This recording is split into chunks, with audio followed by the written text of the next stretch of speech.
আসসালামু আলাইকুম বন্ধুরা, সবাই কেমন আছেন? সবাই অনেক ভালো আছেন। এই মুহূর্তে আমি আছি বংশাল কেপি ঘোষ স্ট্রিট, উত্তর পাঞ্চায়েত। মূলত আমি আসছি, আমার এই মাঠঘাটটা একটু ভেঙে গেছিলো। সো আসলে মাঠঘাটটার নতুন প্রাইস হচ্ছে 2200 টাকা। সো আমি চিন্তা করলাম, যেহেতু আমি এই ভাইকে চিনি, সেহেতু চিন্তা করলাম যে যে যে দেখি যদি এটা ঝালাই করে কাজ হয় তাহলে আর আমি নতুন কিনবো না।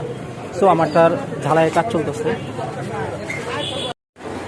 সত্যি কথা বলতে প্লাস্টিকের কাজ যে এত সুন্দর করে করা হয়, প্রথমে হচ্ছে শিক দিয়ে জায়গাটাকে নরম করে, এরপরে হচ্ছে আপনার সুন্দর করে প্লাস্টিক দিয়ে গলিয়ে, এরপরে আবার দুইটা রিপিট দিয়ে জায়গাটাকে এত সুন্দর করে সিল করে দিছে যে কি বলবো, সত্যি অনেক ভালো কাজ করছে। আর মাত্র 250 টাকা দিয়ে আমার 2200 টাকার কাজ